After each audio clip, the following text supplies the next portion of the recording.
I'm so excited. I was dancing here, so I'm just looking at our profiles, and it's working. Felipe is working, so we're so excited. So I am so excited to have my friend Felipe Covino with me today. We're just chatting about how much fun we have together when we're doing a live show. And before I ask him to introduce himself, I will say that we are today doing a stream from his profile as well as my profile as well as the page for the LinkedIn live show. So you can watch us. We're kind of like going, I don't know if it's quite national but we're in different areas. So I'm so excited to have you here with me. I'm Annette Richmond. This is the Smarter Career and Business Moves LinkedIn live show. And so Felipe, for people who don't know you, tell us a little bit about who you are and what you do. Well, thank you for having me, Annette. I'm so excited to be here. You were actually my very first LinkedIn Live, like I want to say like 2.5 years ago now. So it's excited to be back. And for those I have not had the pleasure of meeting, my name is Felipe Cofino. I'm the VP of HR and Organizational Development at Signal Financial Federal Credit Union right here outside of Washington, D.C. with our beautiful cherry blossoms you can see behind me that are blooming right now as we speak. And I've been in HR for well over 25 years now, which makes me sound very old. But it's been a great journey. I started off in the hotel industry with Hyatt Hotels, spent 23 years working there and got into HR there and just had the most amazing experience. And then I decided to try to get a job that was also part of my degree. I had a degree in HR and finance. And so I decided to get a job with, I could use both. So I joined a credit union in Herndon, Virginia, and worked there for about 2.5 years. And then got the ideal place to work with the best culture, best people, best opportunities, and just everything. And I landed a job at Signal Financial where I am today. And I've been here for a little bit over 7 years and I've been very happy. And I get to meet wonderful people on LinkedIn now because I'm using LinkedIn to support everything I do at work, from the culture to the branding to recruiting. And I get to meet fascinating people like you, Annette. Oh, well, thank you for those kind words. And, you do an amazing job with demonstrating your company culture on LinkedIn. I know you have the whole cooking thing where you all cook together, and now you have a cookbook of the employees, recipes and everything. And you can just feel the connection that you all have with each other.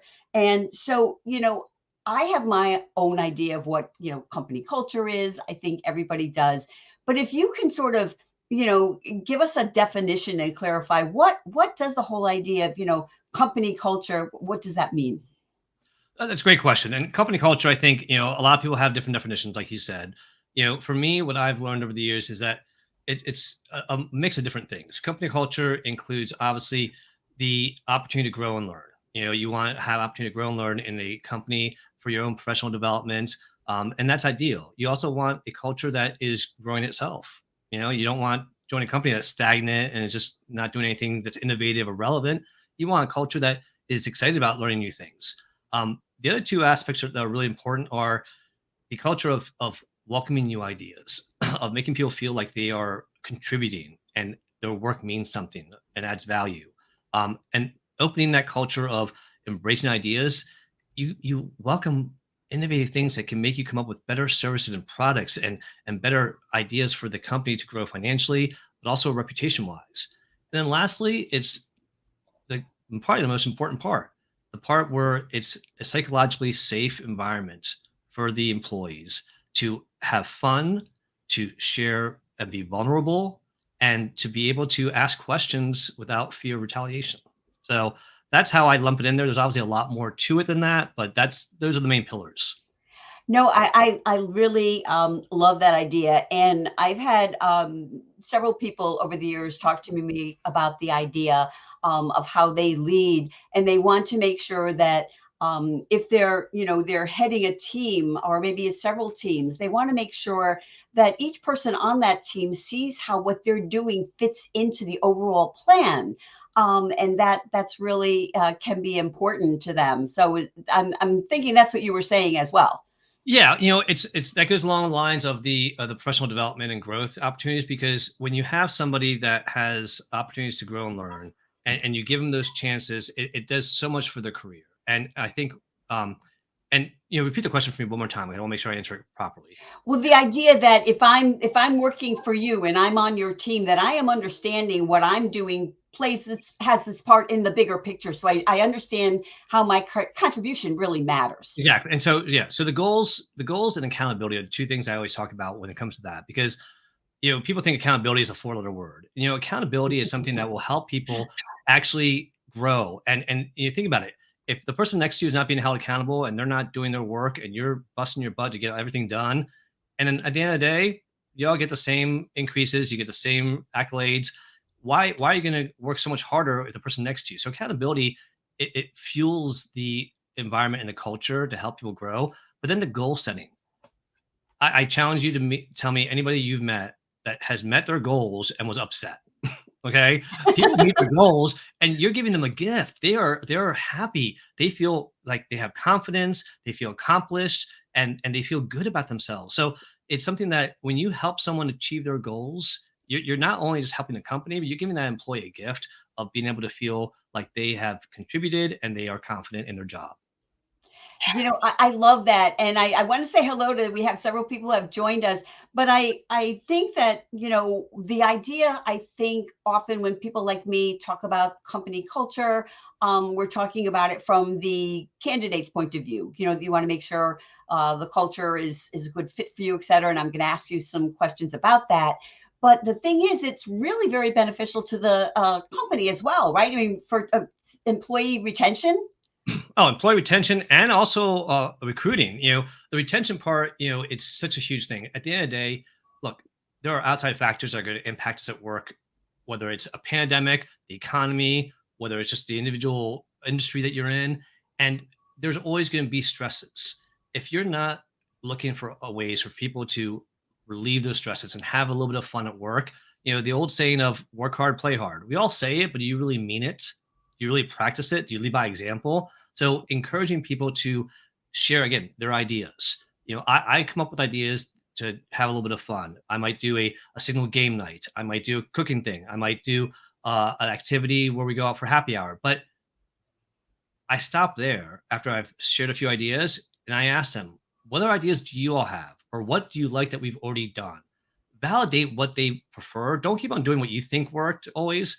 Validate it, and when they give you ideas, it's amazing. That whole Signal Chef idea was originally an idea of an employee that wanted to learn how to cook something from another employee. And then our CEO decided, oh, let's do a video. And he led by example and he created a video of how to make this Spanish soup. So it's one of the things where you have to lead by example, but you have to welcome those ideas from employees for retention. Now, on the recruitment side, for all the recruiters out there and for job seekers, one thing that I started doing with all these videos I started doing on YouTube and all these things I posted, I was like, okay, I want people to know about our culture. I want to help people know that it's a great place to work and hopefully attract candidates to apply, right? But it's only going to be as good as people see it. So as I interview candidates, I actually invite them to do more research and share with them where they can look at that research. So like our YouTube page, where we have videos of us doing TikTok videos, we have us doing lip sync battles, but we also have the innovative things that we've done with our branches, our mobile branch that drives around the DC area and how it has a game inside the truck where you go in and we've gamified financial education. So these innovative things, I don't talk about them or show them, people aren't going to know about it. So as a recruiter, during my interview, I'll sit there and I'll be sharing with them and I'll tell them flat out in the interview, I can tell you it's a great place to work. I can tell you that we're fun, innovative, and there's opportunity for growth. But honestly, I could be lying to you just to get you to apply and work here. So I'd rather give you some visuals. So I tell them, check out our YouTube page, go to Signal Careers. If you pull up Signal alone, you'll get our marketing page, but we have an employment branding page. So if you put in Signal Careers, you'll see an orange logo. I tell them, go to the playlist, and here are the playlists that you can look at. During the interview, I started realizing my little spiel about the mobile branch was exactly a minute long. That's how long the video was. So I hit play on the video and let them see the mobile branch as I described it. And then I showed them our innovative branch with how a teller line that looks like Starbucks in the Apple Store had a baby. That's what our branch looks like. Again, me saying it, yeah, well, me saying it is only a visual. Let me give you an idea. Let me give you the visual. And when they see it, they really like, wow, that is a lot more impressive than what I imagined. So promoting your company and using the opportunities of things that you do, like the Signal chefs and showing them how we have fun there, the TikTok videos where we get silly and have fun, that shows how inviting the culture is. It shows that I'm not just saying that we fun, we actually practice it and Mhm. display it and put it out there for people to see. So I think it's one of those things where you got to be a little bit vulnerable, a little bit risky. People sometimes companies are very worried about, oh, letting your employees, get on social media. Don't let them do that. It's very, very tight knit. You know what? Take a calculated risk. Let your employees be ambassadors for your company and let them share what you're doing well. Because if you pigeonhole them and don't let them share anything, they're not going to let people know, and it just eliminates the opportunity to promote and brand your company. Well, I love that. And I just did a show on virtual learning, and we were talking about the gamification, which is kind of a new innovative thing. So when you bring that up, I'm like, oh, okay. So there is definitely that is innovation. So I just want to just say hello to a couple of people. Marcia, who says that Garcia. you are the ambassador, and I would have to say that, I, from what I see on LinkedIn, you certainly are an ambassador for Signal Financial. And thank you for being here, I Marcia. love Garcia. She's awesome. And my buddy, I should say our buddy, Jeff Young, has joined us and was sitting here in the front row. I know you recently connected, and I'm so excited. Thank you, Jeff, for coming by today. And Jeff, if And you ever come to DC, since it's your favorite city, I'd love to buy you a drink or lunch. So let me know if you ever come to the city. cool. And so here we have Sumana saying hello from Canada. Thank you for joining us. I gotta say And shout out to when Samana. She is my partner in crime with the Workplace Wellness Hour. We do audio rooms every other Monday, and she's just amazing. So anyone who's looking for workplace wellness collaboration, she's the person to talk to. Oh yeah, I know. That's why you can't come on my Wednesday night show because you're doing your own. So, so anyway, and hello, Wendy. Thank you also for joining us today. So I want to talk a little bit about candidates determining if a company culture is right for them, because I know some of the worst jobs I've ever had were when I did not I knew something was wrong and I went with it anyway because I wanted to be in that field or whatever the reason was at the time. So I kind of have a twofold question for you. Number one, how can candidates, understand the company culture and really get the scoop on it? And should they, in fact, trust their gut if they feel like, doesn't feel right? Well, the second part is spot on. Trust your gut. If your gut is telling you something, I'm not saying make a knee-jerk reaction. Dig deeper. Your gut is telling you something that you need to look into deeper and trust it. So, and some of the signs may look like this. If you have just on the application process, if they're not responsive, that might be a tell about just the company culture in general, about them not being on top of their game or being, caring about how they're being perceived to others, whether it's their customers or potential candidates. Also, look at reviews, look at Glassdoor, look at Indeed. People are going to be very honest and brutal there. And it's, as an employer, I'll tell you right now, my last employer, they tried to take a review down off of Glassdoor and they fought tooth and nail and they got nowhere. So what they put on there, as long as it's not, defamation of character or anything, inappropriate, they're going to leave it up there for everyone to see. So you get the good, the bad, and the ugly. I always caution people though, if it's too good, careful. If it's too bad, careful, because those are the Mhm. extremes. Look at the middle and look at what's good and bad, and you get a good idea when you see the consistent messages. The other thing I would say is don't be afraid to look at Yelp. Look at how they treat their customers. That's another tell. If their employees are that unhappy that they're giving bad service, that would tell you an indication of possibly how the culture is doing. Also, look at YouTube. If they're on YouTube, if they're putting out videos and promoting their company, is it actors? Is it fake, graphics, or is it the real employees? Oh, You'll tell. If you see the real employees, that tells you that they're not only are they promoting their culture, they're proud of their culture. They have so much fun. They want to let everyone else know about it. Like honestly, look, if Signal were a bunch of boring people that just did not do anything innovative and were not engaging, I wouldn't be posting anything. And or if I did try to post something, it'd be fake. It'd be totally fake. So it's one of those things where that tells you a lot. And then when you're in an interview, ask key questions. Here, here are 3 key questions you should ask. One, ask that interview what they like about working there and what they don't like. Both those questions, because that is going to be a key. And not all everyone's going to be honest, but you'll know if they're giving you a fluff answer or if they're giving you a real answer. Because Mhm. again, what they don't like, and if they kind of him and haw, this is how I always word it to people. All right, I appreciate you want to be respectful of your last employer, your current employer, but if you had to list everything from 10 items that you'd like, about working there, what would be the bottom of the list? What would be the number 10 as far as what you'd like the least? And they tend to answer that a little bit better. But also, when you walk now, again, we don't go in person for interviews like we used to. A lot more virtual. I used to say when you walk into the building, look at the employees. Are they smiling? Are they laughing? Are they talking to each other when you walk by? Somebody. That to me has always been a big sign. If I'm walking down a hallway with a candidate and there's employees around, I say hello to the employees and they say hello. If I walk down and no one talked to me, I didn't talk to anybody, that would be a big red flag for me. So those are just some of the red flags I think to look for, and the things that you can do to find out more information is, again, a lot of it's research and doing your homework and asking the right questions. Yeah, I love that idea of looking around because you can tell a lot. I've worked for companies where, you would see it was an open environment, with the cubes, big open space, but they had tables for us to work together. And, if you walked around there, you would see people kind of chatting and laughing and talking.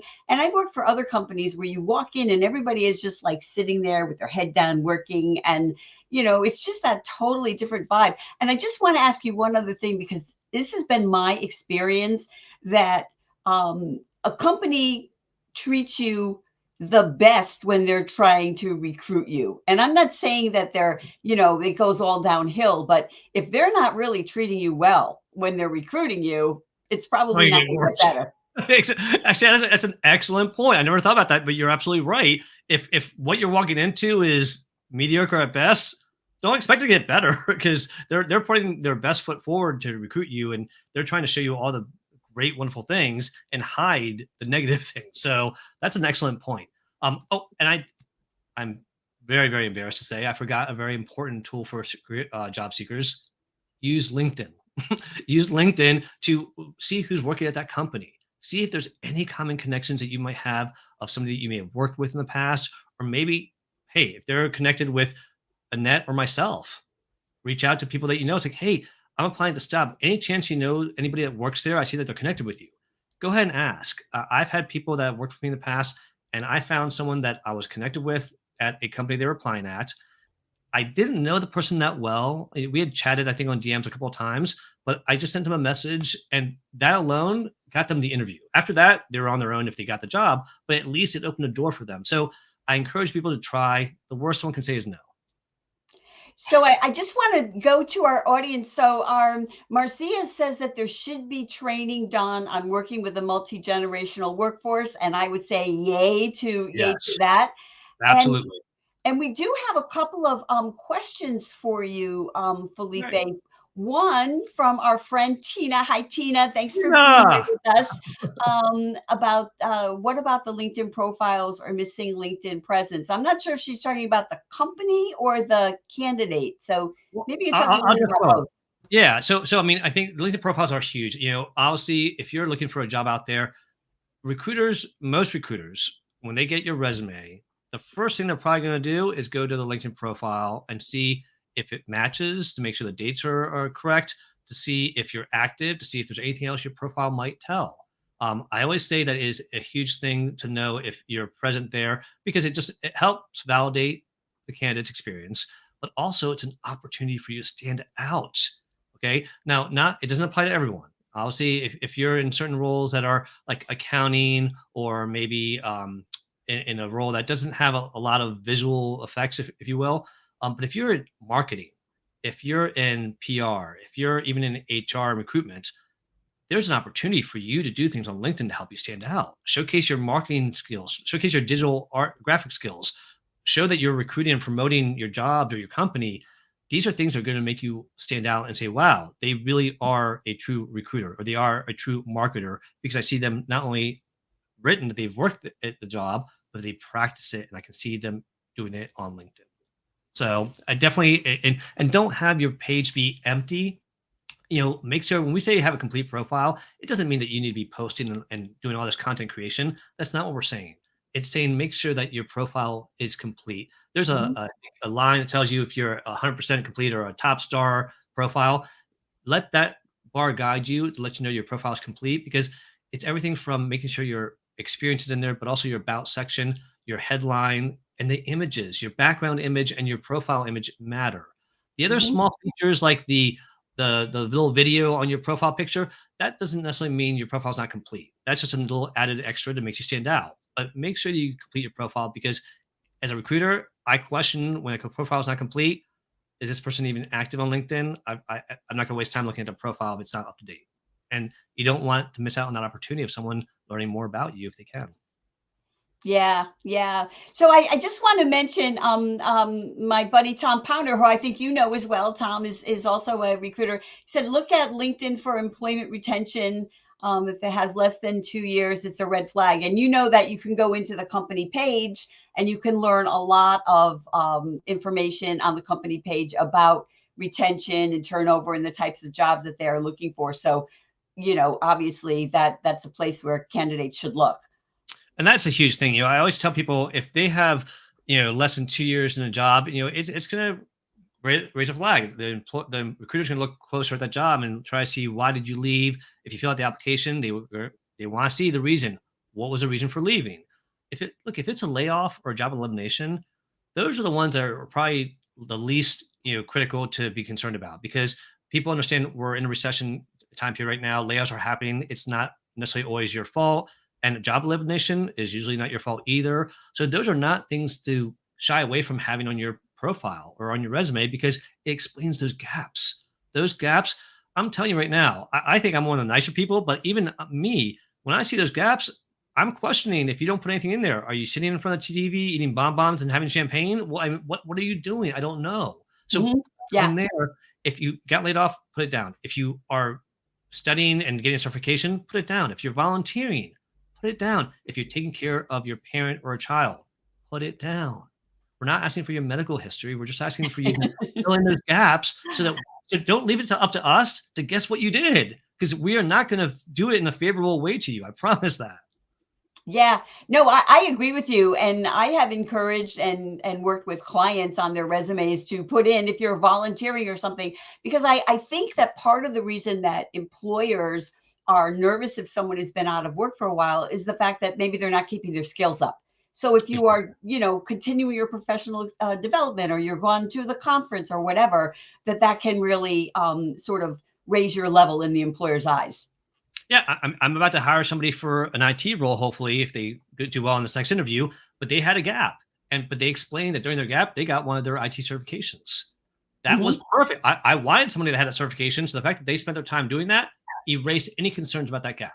I didn't even care why or what that gap was, because I knew that they did something that was productive and helped Mhm. them get more qualified. Yeah.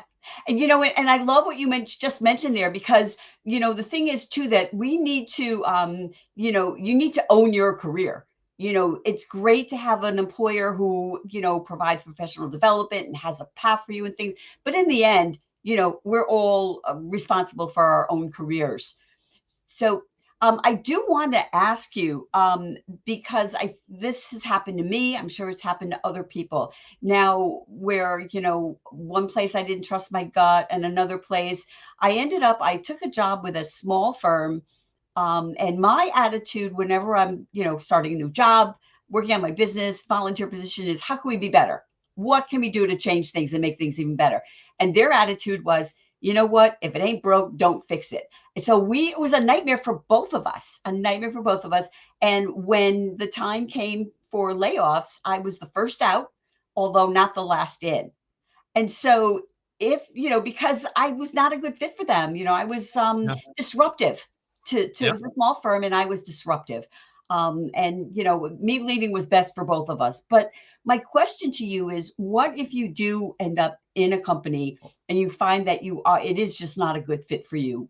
Suggestions on how to work there, leave, whatever. Yeah, so I experienced that at my last employer, and it was 2 years of hell. I'll be honest with you. But it was something that I learned early on in my career. This is my personal take on it. So let me say that first, is I had a horrible manager about 20 years ago, and she just micromanaging is like doesn't even say it, but it was one of those things where she was so critical and the culture was so toxic that it was just affecting my mental and physical health a little bit. Now it wasn't extreme, but it was enough that I was horribly unhappy. I made a decision after going back and forth. I was like, I'm gonna quit. You know, we all get fired up. Like that's it. I'm leaving this place. This place sucks. I don't need this. I can find something better. But then I was like, you know what? I like the company. I liked the values. I liked what everybody else was doing but her. So if you're in that situation where it's the manager, not the company, this is what I did. I said, you know what? I'm not going to let one person dictate my career. I'm going to quit on my terms, not because somebody else. Now, obviously, I'm very careful to say that because if someone's being that toxic and that unhealthy to your mental and physical health, I recommend you leave. Let me say that first. For Hmm. me, it wasn't that extreme where I was like detrimental. It was enough where I noticed it. And so, fast forward to my last job, and I learned, I realized I learned so much from that job 20 years ago. I learned what not to do. And so many people would comment on those specific skills that I learned from what not to do. That when I was in my last job, I'm like, okay, I had the same attitude. What can I do to make this place better? I wanted to do it. It didn't work. I was hitting, red flag red tape everywhere. I had projects stacking up that were complete, ready to launch, but nope, they didn't want to, not ready yet. And so basically, I realized after time, and I realized, after I gave it a good effort, and a good effort means I put a good year into it. I wanted to make it work. I wanted to see if I could make a change, because if I could make a change, good for me. I made an impact and I made a difference. But at some point, you got to draw that line and say, okay, am I hitting a brick wall and I can't go around it? I can't go over it. I can't go under it. Or is it so toxic that it's affecting my health? It's time to leave. And that's where I started passively looking. Please, if y'all don't hear anything else I say today, hear this. Do not quit your job until you have another one lined up. It is not going to do anything to that employer. That employer is going to post your job, hire somebody else, and replace you, and probably forget about you, honestly. And that's sad to say, but it's true. You have an opportunity to make sure that you are safe and take care of yourself, your family, your finances, whatever you have are responsible for. Get a job, get the offer letter, and then resign. Because at the end of the day, you're only going to hurt yourself and your family if you do it the other way. So, Well, I that is so true. It can be a tricky situation, but a lot of times there's ways to work around it. So, we've talked about a lot. I think we've covered a lot, and you've been very generous with your knowledge. But I always like to ask for a closing thought. Something maybe that we didn't talk about that you think is important to say, and of course, how people can connect with you. sure. I think I'm going to end on something that's been a pretty popular topic lately, but it's not a new concept, is upskilling. We hear it, we see articles out there, we see posts. I've done audio rooms with Sumana about it.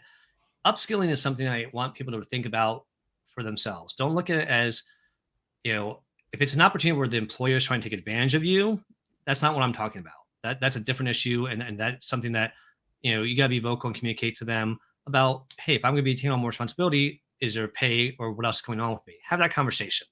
But upskilling is something that can benefit you. So if you have the opportunity to upskill, and when I mean upskill, it can be something that you do on your own, get a certification on your own for something that you want to do in the future. Maybe it's something for your own business on the side that you're trying to do in the future, or for your future retirement business. Upskilling and learning new skills is only going to help you with your professional development, your personal development, your confidence. You're going to be able to feel better about the fact that you're learning and growing, but also don't miss out on those opportunities at your job. If they're offering you opportunities to, say, cross-training, I'll tell you, from an HR standpoint, cross-training is something that is strictly for the employee's benefit. It really is. There are some side benefits to the after the fact, but it is time taken up by HR to plan it. It's time for the manager of that department to take time out of their day, from their day or an employee's day, to train and cross-train that other employee. And it's not just like one day, it's usually like a week or 2 week cross-training program. So those are something that it gives you a chance to learn a new skill, see if you like that department or job. And then if there's an opening in the future, you might be the lead candidate because they've already seen you in a working interview when you cross-trained. So looking for those opportunities. I'm not saying look at opportunities to take on a full load of responsibility permanently, that's an added job responsibility. That involves a conversation about pay. But look at the opportunities to take a seminar, get a certification, learn a new skill. These are going to benefit you in the long run as a job seeker, as an employee, and it might help you get that next job, or it might help you get promoted. So that's my last parting tip. As far as where you can find me, obviously here on LinkedIn, I'm here pretty regularly, posting not every day, but almost every day. And I do audio rooms every other Monday and every other Wednesday. So I have one every week. But so if I have one on Monday, the following week is Wednesday, is how I think about it. But I do the Monday ones with Sumana Jetty, and it's a workplace wellness hour. And we talk all about what's effective in workplace for job seekers and for employers. And then the Wednesday ones I just had one yesterday with Simone Tai and Tuomo, and we did the High Achievers Hour, and we do that every other Wednesday. So that's where you can find me. Obviously, I'm also on YouTube and Facebook. Twitter, not so much anymore. I've kind of gone away from Twitter, but you can find me on the other ones. And yeah, it's been a great time. I always just love talking to you, Annette. It's so easy and comfortable, and time just flies by. And you really are somebody that I gotta say it's inspired me. I mean, on so many aspects. But that first LinkedIn audio or live that we did, you inspired me. And I know we talked about me trying to do it on our company page. And last year, I did, I think it was 10 LinkedIn Lives with the employees and highlighted different employees providing financial education. And I attribute all that to you. You really inspired me to do that and gave me the confidence and encouraged me. So thank you for being so wonderful and helping so many other people out there. You do an amazing job. Well, thank you so much. Thank you so much. That is most kind of you. And it's a pleasure chatting with you too. So I hope you come back again soon. And Anytime. everybody else, thank you so much for being here. We've had a lot of people with us through this entire show, and have a great rest of your day.